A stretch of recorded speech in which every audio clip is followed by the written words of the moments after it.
Chapter 929, True Soul Body. Fate. As the dragged out and abstruse ancient Hermes term resounded, the spots where the spirit world plunderer and Klein stood suddenly darkened. It wasn't very obvious, as though a cloud had drifted over in midair without stopping. But when this illusionary shadow dissipated, the invisible figure that was donning a translucent white robe stood frozen on the spot. The surface of its clothes showed signs of worms crawling across it. It was sluggish, slow, and in a dire state. Across it, Klein's eyes had their lucidity return. The meat tendrils on the shadowed face beneath the papal tiara vanished. It appeared as though it wasn't the spirit world plunderer who had controlled Klein's spirit body threads and nearly succeeded. Instead, it appeared as though Klein was the one who was controlling it and had nearly converted it into his marionette. The Fate Siphon Charm switched one's fate. This was a high-level charm made using a worm of time. It could siphon off the target's subsequent fate and in a short period of time burden it with that of the target, so as to complete an exchanging of fates. Therefore Klein and the spirit world plunderer's situations had switched. One went from death to survival, while the other went from victory to instant despair. After confirming that the spirit world plunderer was intelligent and extremely difficult to deal with, making it difficult to hunt it, Klein began putting on an act of retreating. He appeared rash as he deliberately walked into the spirit world plunderer's control, enticing its actions, ready to use the Fate Siphon Charm at the critical moment. That way, what terrible acts the spirit world plunderer did to its enemy, the charm would then allow it to experience the same despair. Of course, if the Fate Siphon Charm didn't have the expected effect, or if the spirit world plunderer's main soul didn't appear and had ended up using other means to control the situation, Klein still had his last trick up his sleeve to protect himself, directly end the summoning and return above the gray fog. He would sacrifice his 2 marionettes and a few mystical items in order to ensure his own safety.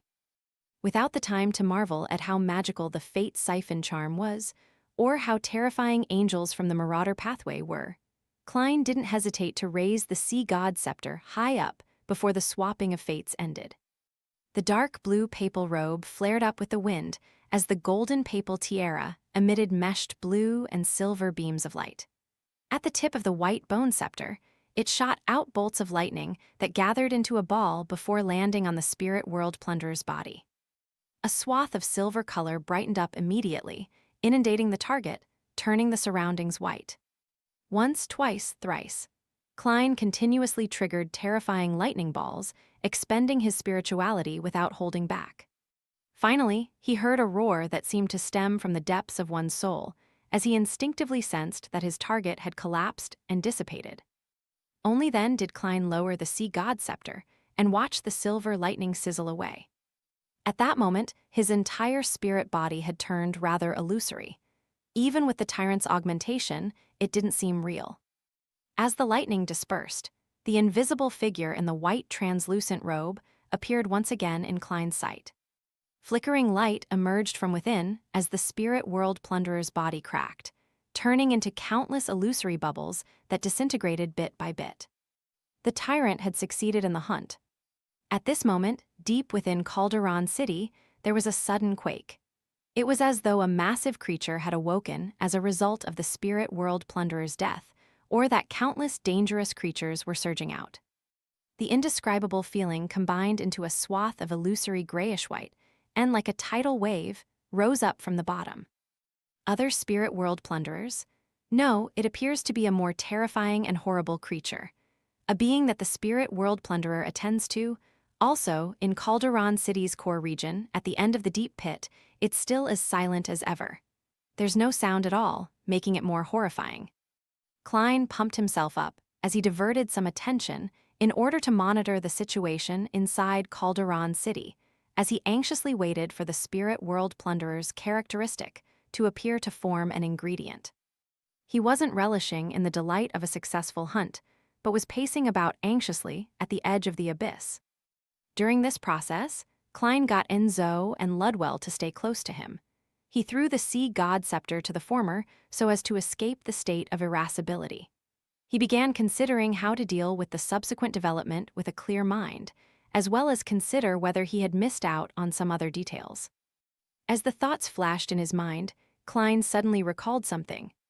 Back when he made the mystical item sing, Creeping Hunger had praised the true creator and had used his complete honorific name. Although the human-skinned glove had used Hermes instead of ancient Hermes or other languages that could stir the powers of nature, the former was still usable when it came to sacrifices. This also meant that the true creator might have very well heard Creeping Hunger's praises and noticed the commotion here.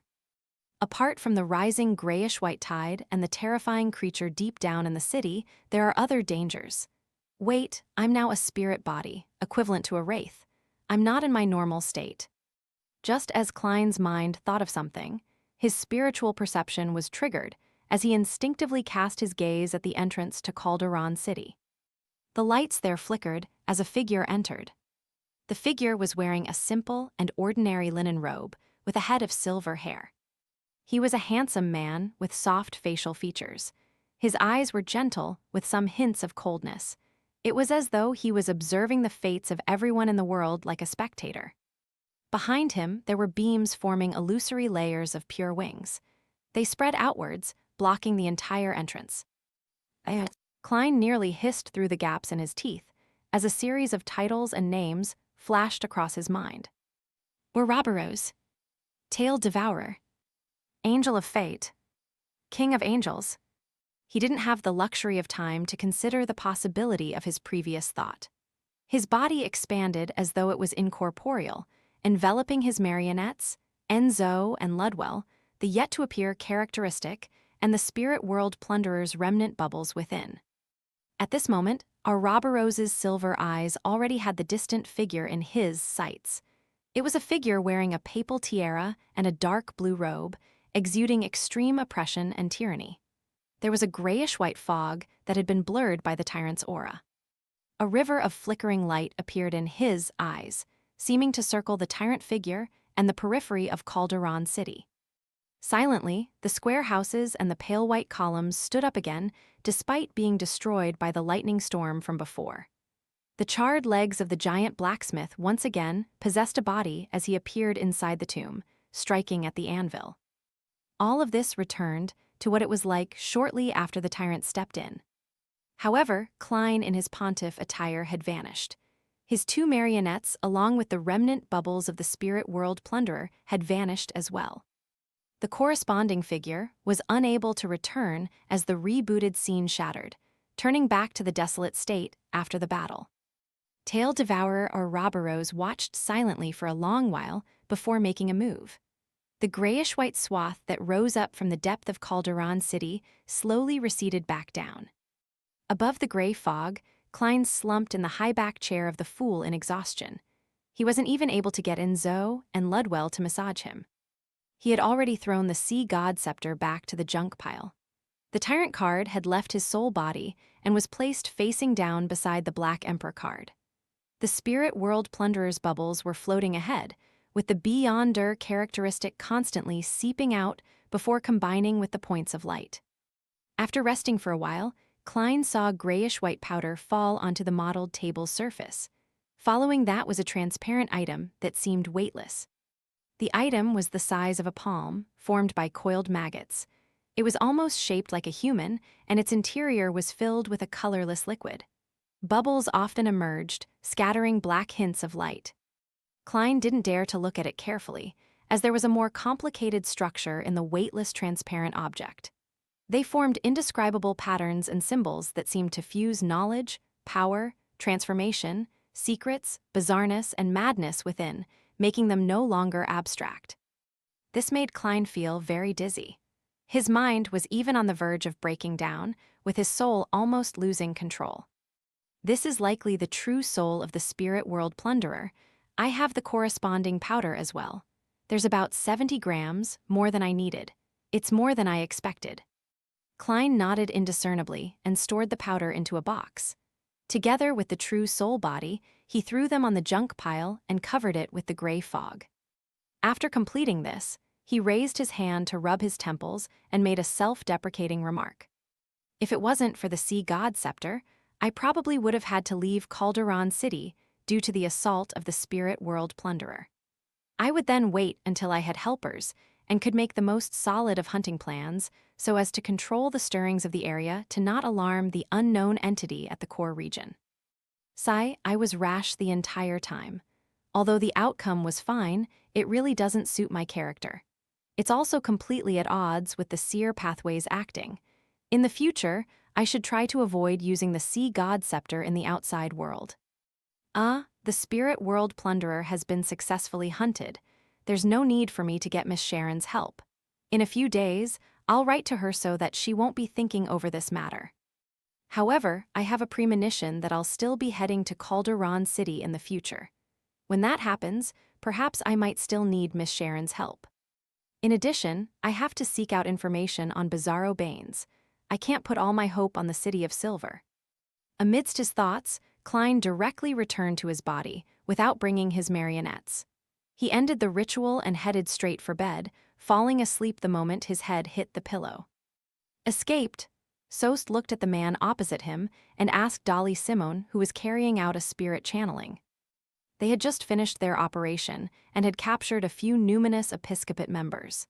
However, the key personnel the intel pointed at, Hand of White Palinc Tassiblius, wasn't at the secret gathering point. He was a Sequence 4 demigod. Therefore, not only had the Red Gloves team used a Grade 1 sealed artifact, they had even requested Goddesses I Ilia's help. However, it was all futile. Dolly Simone nodded. Yes.